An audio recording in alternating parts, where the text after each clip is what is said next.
মুন্সিগঞ্জ জেলার লৌহজংয়ে অবস্থিত এটি পদ্মা নদী।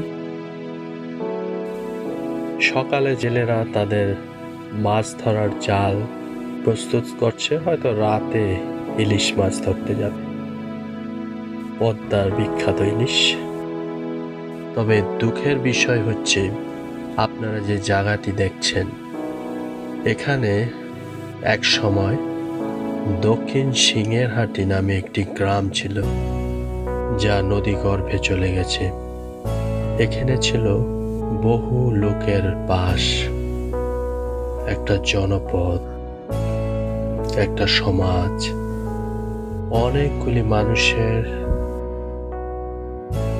হাসি, কান্না, দুঃখ, বেদনা, অনেক কিছু মিশে আছে এখানে। সম্পূর্ণ গ্রামটি চলে গেছে এই নদী গর্ভে।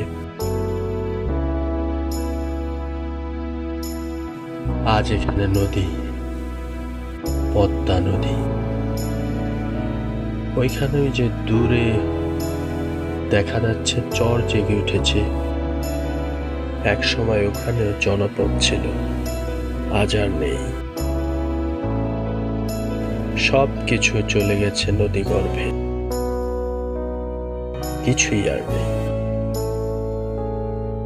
শুধু রয়ে গেছে একটা দীর্ঘশ্বাস।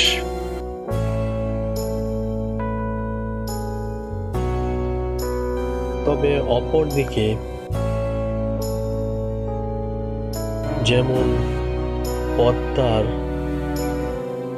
বদদোয়া রয়েছে, তেমন আশীর্বাদও রয়েছে। এই নদী থেকে অনেকেই জীবিকা অর্জন করে সংসার, জীবন, জীবিকা চালিয়ে থাকে। যাই হোক, আশার বিষয় হচ্ছে যে এখন এই পদ্মা নদী দিয়ে পদ্মার সেতু তৈরি হচ্ছে।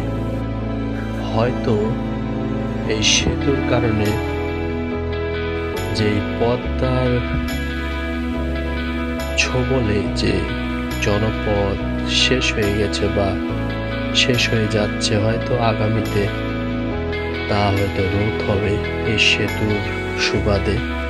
আমরা সেটাই আশা করি। দেখা যাক ভবিষ্যতে কি হয়। এখন পদ্মার সেতুর কাজও হয়তো প্রায় শেষের দিকে। অবশ্যই ভিডিওটি অনেক আগের, যে কারণে পদ্মার সেতু এখন দেখা যাচ্ছে না, নয়তোবা আপনারা এখন যেই দৃশ্যটি দেখতে পাচ্ছেন, ঠিক এই দিকে পদ্মার সেতু এখান থেকে এখন দেখা যায়।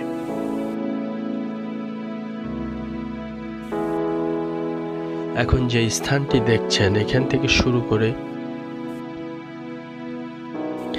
এগুলো সম্পূর্ণ ছিল চাষের জমি। পদ্মার ভাঙনে সবাই এখানে এসে বসতি করেছে। জানি না এই পদ্মার ছোবল থেকে আমরা কিভাবে রক্ষা পারব। তবে আমাদের এখন একটাই আশা যে হয়তো যে পদ্মার সেতু, সে কারণে হয়তো আগের মতো ভাঙবে না। আশা করি আমাদের এই আগামী জনপদ এভাবেই থাকবে এবং উত্তরোত্তর উন্নতির দিকে আমাদের এলাকা, আমাদের দেশ চলে যাবে, সেই আশা ব্যক্ত করে এখানেই বিদায় নিচ্ছি। আল্লাহ হাফেজ।